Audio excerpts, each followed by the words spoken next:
de la plataforma unitaria, dirigente de Un Nuevo Tiempo también. Stalin, bienvenido al estudio. ¿Cómo estás? Buenos días. ¿Cómo estás, Román? Encantados de recibirte y agradecidos por esta oportunidad que tenemos. ¿Te acuerdas cuando estábamos en el colegio y nos ponían en algún examen? Complete la frase. Ah, sí. Sí. Completa la frase. La negociación en México está suspendida, Pero yo creo que se sigue haciendo el intento para que funcione. ¿Dónde? Yo creo que, o sea, no es un tema de dónde, sino todo el esfuerzo que se hace. Eso no quiere decir que haya interacción con la contraparte, ¿no? Porque yo siempre digo que la negociación no es lo que pasa en la mesa, sino todo lo que pasa en el ambiente.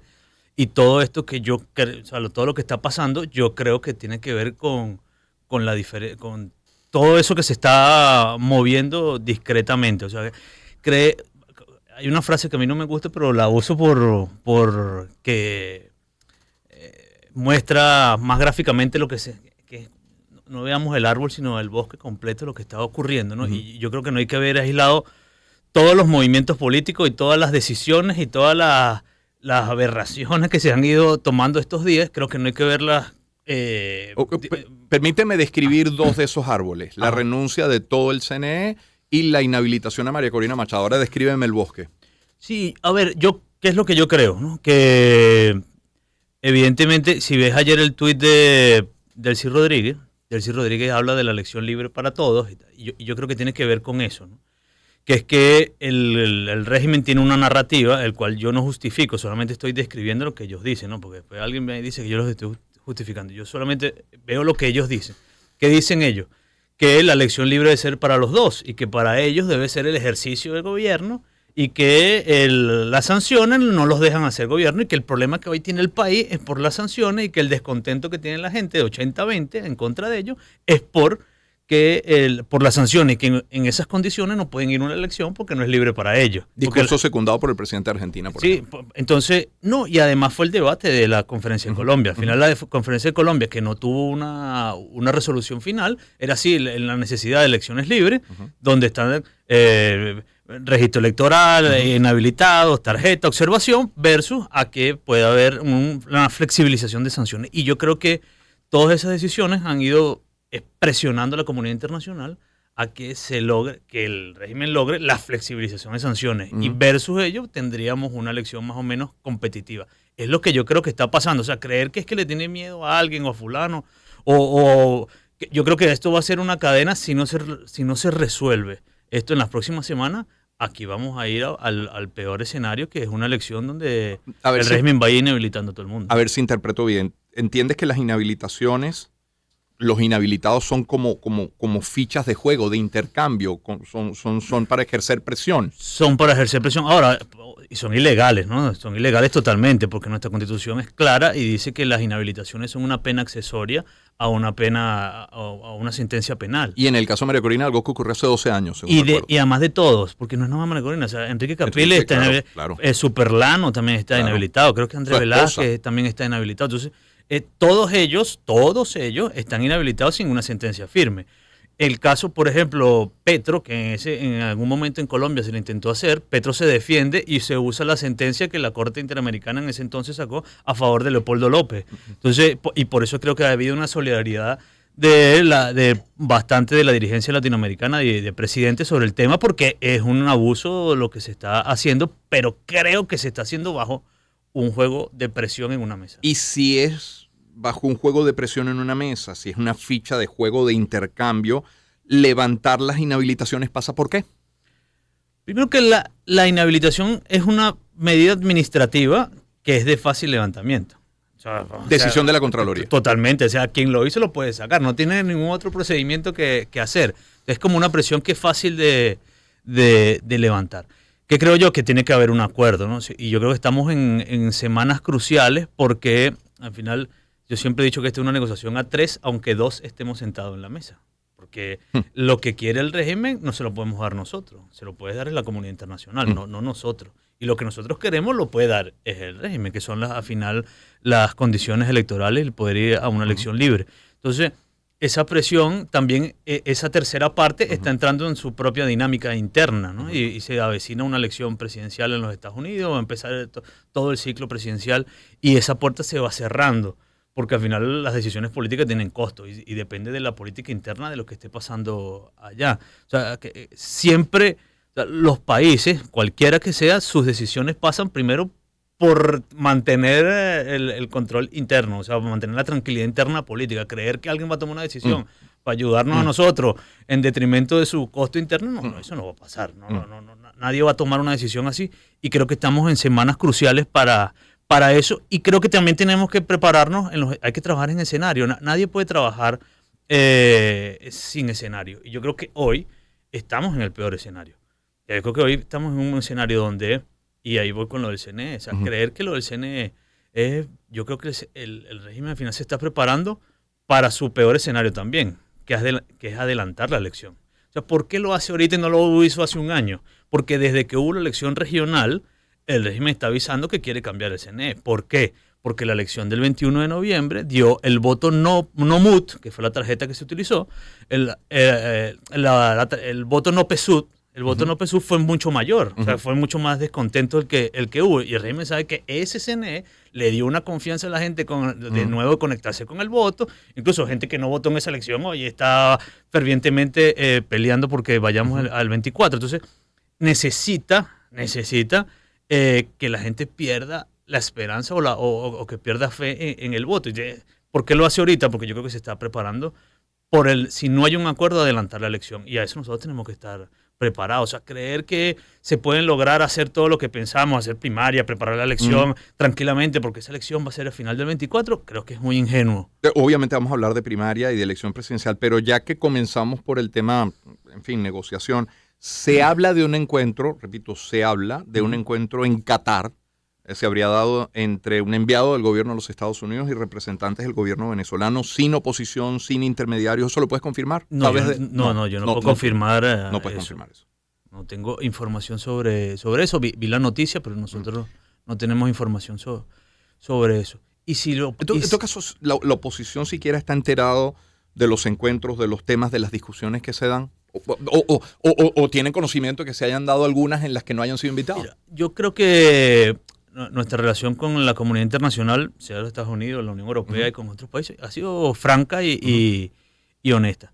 Yo no sé si eso se dio o no se dio. Si se dio, ojalá se haya dado en buenos términos, porque al final necesitamos que se hable, que se comuniquen y que haya interacción.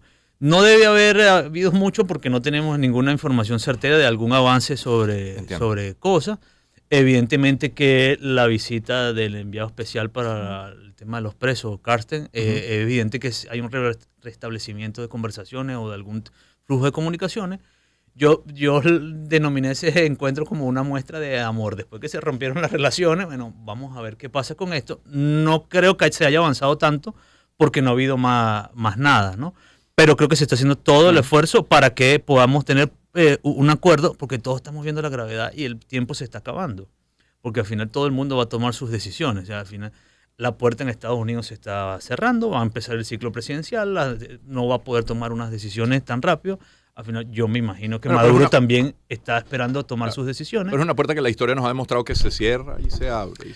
Claro. Son puertas giratorias. No, totalmente. No estoy diciendo que lo que puede pasar es que no haya acuerdo, el régimen de Maduro decida adelantar la elección y empecemos un nuevo ciclo de cómo enfrentarlo. Ahora, creer nosotros, no prepararnos que ese escenario no existe, ese escenario existe. Esa elección pareciera, por lo que habla el régimen, es que esa elección no va a ser en el 23, pudiera ser en el 24. Entonces, yo soy de los que creo que en ese escenario pudiera ser en el primer trimestre, primer cuatrimestre del 24, porque al final el régimen necesita, sabe que no tiene ingresos, sabe que la crisis económica se va a agudizar, no puede dejar esa elección tan lejos si no hay acuerdo. Porque ¿qué es lo que busca el acuerdo al final para Maduro? ¿Qué busca? Es tener acceso a recursos. Eso es lo que busca. Y si no los tiene, la situación económica se va a agudizar y cualquier candidato de la oposición va a poder aglutinar más o menos el descontento y se va a poder convertir en un candidato competitivo. Entonces tiene que adelantarlo para desarmarnos nosotros de alguna manera. Entonces nosotros también tenemos que prepararnos para ese escenario. Y yo creo ahí que, así como la negociación es una herramienta, la primaria es una herramienta. Y no convirtamos esto en un fin, porque yo lo que estoy viendo, entonces, es como que si el fin ahora es la primaria. No, el fin aquí es el cambio político, es que los venezolanos podemos vivir bien, podemos vivir tranquilos, y que la teoría de cambio que nosotros creemos es que los venezolanos puedan votar y que se ejerza el derecho al voto. Para ponernos de acuerdo, yo creo que allá hay como dos cosas. Para ponernos de acuerdo, uno, tener todo el sentimiento de cambio no está en la plataforma unitaria, pero se ha hecho un esfuerzo para que la plataforma unitaria aglutine la mayor cantidad de sentimiento de cambio, por decirlo de alguna manera. Tanto que en la primaria está participando gente que no es parte de la plataforma, porque ni María Corina es parte de la plataforma, ni Fuerza Vecinal es parte de la plataforma. Entonces se está haciendo un esfuerzo. Y en paralelo tienes el esfuerzo de la negociación. Ahora, esas son herramientas que están ahí. ¿Y qué pasa si el gobierno adelanta la elección? ¿Qué vamos a hacer? Entonces, yo no estoy diciendo para nada que no se haga primaria ni nada, por si acaso alguien vaya a decir, porque aquí se habla del consenso como que si alguien lo haya planteado. Entonces, pero es un escenario que se te puede, o sea, por ejemplo, si te adelantan la elección, te pueden montar en paralelo el cronograma electoral presidencial. Te lo pueden montar en paralelo, o sea, son jugadas porque al final... Cuando renuncia a la Comisión Nacional de Primaria, el profesor Rafael Arraiz Luca, el doctor Arraiz Luca, no lo pone como propuesta, pero habló de otros escenarios, y entre esos escenarios, sí, efectivamente, podría ser el consenso, podría ser una revisión de encuestas, o sea, son posibilidades. Pues. El plan ahorita es la primaria. Lo que yo digo es que, bueno, definamos entonces, montémonos en serio en la primaria y ayudemos a que la primaria se dé. Porque solo declarar para que la primaria se dé, no, necesitamos resolver recursos, logística, organización, centros. Vamos a hablar de la primaria, porque la decisión del CNE, de los rectores del CNE, principales y suplentes, de renunciar en 2 tandas, obliga a la Comisión Nacional de Primaria a decir, ¿sabe qué? Vamos con la primaria autogestionada, con las limitaciones que ello tiene. Pero entonces tienes una primaria con una María Corina Machado inhabilitada, con un Enrique Capriles inhabilitado, que no los únicos, con un tercer candidato que estaba bien en las encuestas, Benjamín Rousseau, que dice, no voy a la primaria, voy directo a la presidencial. Háblame del futuro entonces de esa primaria. A ver, primero que yo no soy miembro de la Comisión Nacional de Primaria, ellos tomaron su decisión y se la respeto. Yo creo que todavía esa puerta del CNE no está totalmente cerrada de poder utilizar el apoyo técnico del CNE y delimitar cuál es el apoyo técnico, porque empiezan... ¿Pero para cuándo? Si no hay ni siquiera un CNE. Pero es que el CNE que está sigue funcionando. Bueno, claro, sigue funcionando, pero no va a tomar decisiones trascendentales que... Pero es que el tema de la primaria yo no lo veo tan difícil, porque al final tú puedes tomar unas decisiones logísticas. Bueno, ¿qué necesitas del CNE? Necesito los centros de votación. Pudiera necesitar las máquinas. Las máquinas. Tú puedes tomar decisiones todavía. Yo creo que no hay que cerrar ninguna puerta porque al final, ¿qué tú quieres de tu plan? De tu plan es tener un candidato único, ¿verdad? O un candidato que represente a la mayoría. Ese es tu plan. Tú tienes que hacer todas las posibilidades para poder cumplir con tu plan.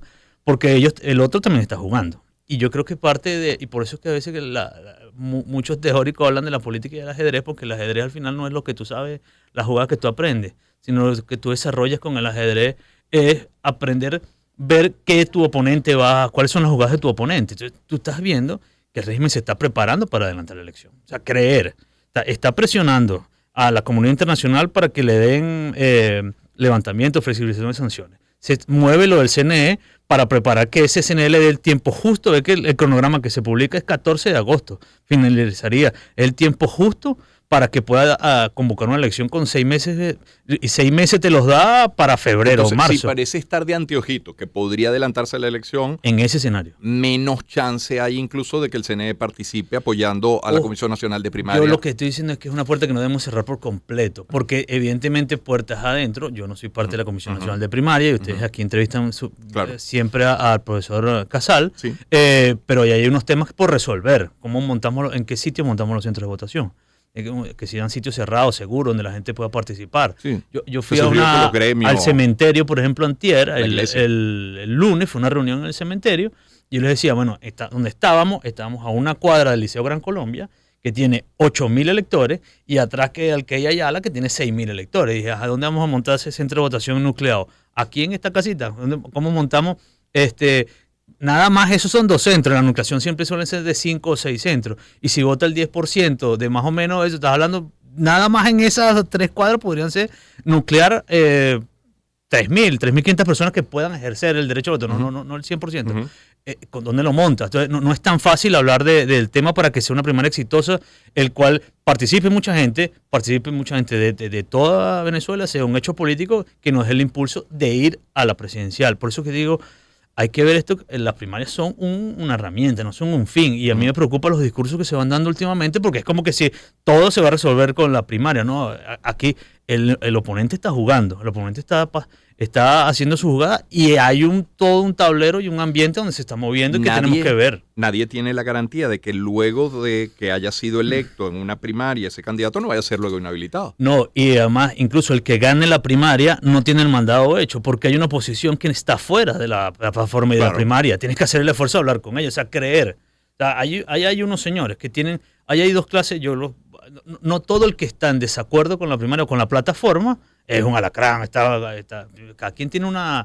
Porque la plataforma no ha logrado ser la MUD, que hizo tener a toda la oposición dentro de ella. Bueno, hay algunos que no les interesa estar dentro, por eso, llámese como se llame. Por eso hay unos que no quieren estar, y eso lo sabemos, ¿verdad? Pero hay otros que están por desacuerdo, porque no los llaman, porque les dicen... tú tienes que hacer un esfuerzo por hablar con esa gente, o sea, creer que el que gane las primarias ya tiene el mandado hecho. Bueno, el elector es inteligente en ese sentido. Sí, pero también... Creo que el ser el abanderado a través de una primaria o del mecanismo que se elija finalmente, creo que le da un plus. Claro, no, evidentemente que ayuda y tienes una fuerza, pero pareciera que vas a ir a una elección altamente reñida. No creamos que vamos por una elección donde, claro. Porque está en juego el poder. O sea, pero fíjate, hablando de discurso, es Stalin González que nos acompaña hoy acá en el estudio. Ya ubiquémonos de cara a la presidencial más bien.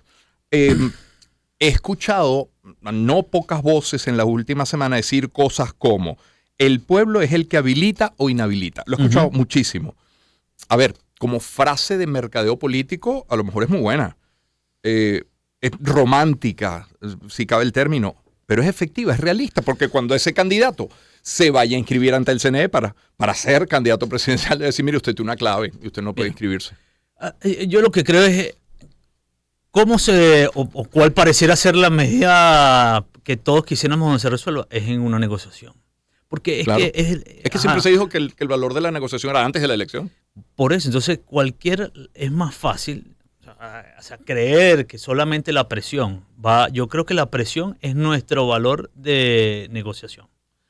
Porque yo también creo ahí que se ha cometido un error creer que las sanciones o creer que la presión internacional es tu fortaleza en la negociación. Esa es la fortaleza en la negociación de esa parte del triángulo, no la nuestra. La nuestra, ¿cuál es? La fuerza interna, ser una alternativa, organizarnos, que la gente nos reconozca. Y ahí hemos perdido un poco de fuerza porque se han cometido errores en los últimos años, a la gente tenía una esperanza que no se cumplió, hay decepción, no hay un... Entonces, el que podamos tener una elección competitiva para el 24 parece que es más fácil, o sea, si no llegamos a un acuerdo, una negociación, no vamos a tener una elección competitiva. Vamos a tener una elección que van a ir inhabilitando a quien se vaya inscribiendo. Eso es lo que va a pasar, porque el régimen al final está jugando y ya te lo está asomando. No es algo que ya está pasando ya y lo está tomando las decisiones ya para meter presión. Entonces, ahora, ¿cómo juegas tú ahí? ¿Cuál es la decisión para seguir adelante? Porque el tema es el 24. Y porque a mí me preocupa que todo esto nos lleve a otra vez reeditar las cosas. Bueno, como no hay las condiciones, tenemos que salirnos. Y yo no estoy diciendo que hay que ir porque hay que ir siempre. Pero ¿qué medida más de presión que un gentío votando? Y además, todas las transiciones. ¿Tú ves ese gentío votando? Porque, por ejemplo, no hablemos de los venezolanos en Venezuela, hablemos de los venezolanos fuera, que se habla por millones. Se dice que son millones, cifras muy serias de organismos internacionales. ¿Cuántos son los inscritos? 60.000. Pero yo creo que ahí también yo era de los que decía que se estaban montando unas expectativas que no eran reales. Todos tenemos un familiar afuera, ¿verdad? Todos tenemos un familiar afuera. Tengo mi hermana afuera, mi otro cuñado afuera. ¿Y no los convencimos? Y además cuando decidieron irse, decidieron montar su familia, decidieron su futuro afuera. Sí, claro. Su relación con el país es poco. O sea, los que están pendientes de la política son los que se están inscribiendo. O sea, los que se están pendientes de la política, de lo que pasa aquí, son los que se están inscribiendo. Entonces yo creo que también se montaron unas expectativas que no eran tan reales. Los números son reales en términos de la cantidad de venezolanos que han salido buscando un futuro distinto. Pero cuando te vas a buscar un futuro distinto, también tus prioridades son otras y dejaste unas cosas atrás. Entonces Yo creo que ahí hay que ser más realistas en los escenarios. De acuerdo. Igual en el interno. O sea, esta elección se puede convertir como en la del 13, que votaron el 82% del padrón electoral.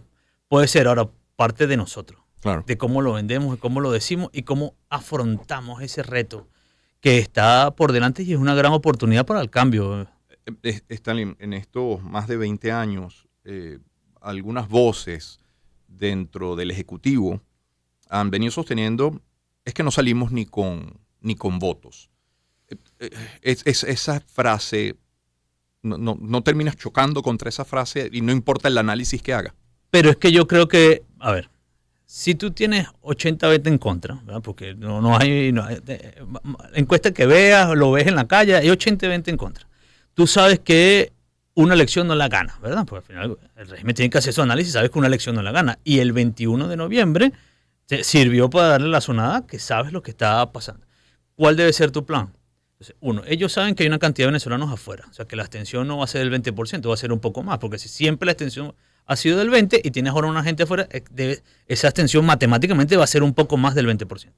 Dos, la oposición no está totalmente unificada y ellos tienen un plan con los temas de las tarjetas y todo ese juego. Pero eso no es suficiente, ¿verdad? Porque al final la oposición se va a poner de acuerdo, sea por la primaria o se va a poner de acuerdo con un candidato. Necesita empujar a la oposición a una parte, a la abstención, porque es la manera que tienen para poder ser competitivos ellos en esa elección. Y yo creo que lo que está haciendo es muy bien esa jugada, las inhabilitaciones, los temas de las tarjetas. Y seguramente vendrán más cosas estos días. El tema es cómo lo afrontamos y cómo lo aguantamos.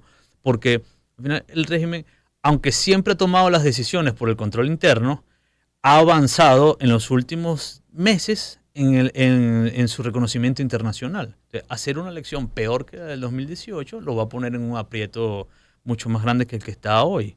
Porque sí, evidentemente que la guerra le da una oportunidad por todo el tema energético, el petróleo, pero tampoco tampoco el mundo es tan pragmático como para aceptar que aquí pase cualquier cosa y seguir comprando petróleo. Entonces, esa elección tiene que ser más o menos competitiva. Ahora, lo que te está diciendo es, yo estoy dispuesto, lo que le dice el régimen. Lo que dice el régimen es, bueno, sí, estamos dispuestos a dar algunas concesiones, pero ustedes tienen que darme también algunas cosas. Y yo creo que estamos en ese tablero hoy, en ese escenario, pero tenemos que prepararnos. Si hay un acuerdo, bueno, la vida es más fácil. Si hay un acuerdo, seguramente esa elección va a ser a finales del 24 y podremos tener mucho mayor tiempo para organizarnos, hacer las primarias totalmente como son. Ahora, si ese escenario cambia y no hay un acuerdo, se nombra el CNE en agosto, convoca la elección para el primer trimestre del año que viene, ¿cómo lo afrontamos? ¿Tú ves a María Corina o a Capriles o a Benjamín con la banda presidencial?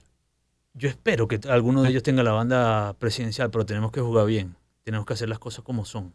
Tenemos que entender que lo que está por delante es el país, no una persona. Y que las transiciones, yo a veces escucho todo este tema, veamos las transiciones en Latinoamérica. ¿Cómo se logró el referéndum en Chile? Porque hubo un acuerdo, una negociación, y fueron en las peores condiciones, resumiendo la historia, a 10 minutos de televisión al día. ¿Cómo lograste hacer ¿Cómo lograste tener elecciones en otro? ¿Cómo logró Mandela al final? Tener una elección donde además pactaron cuál era el futuro del que perdía y por eso nombra a Klerk vicepresidente. ¿Cuál era el futuro? Entonces, parte de la negociación creer que la negociación es para que pongan la renuncia y se entreguen, eso no va a ser así. Eso no va a ser así. El tema aquí tiene que ver cómo son las garantías, cómo se respeta la Constitución, cómo la próxima asamblea tiene que renovar los poderes. Yo creo que tiene que haber una negociación más grande.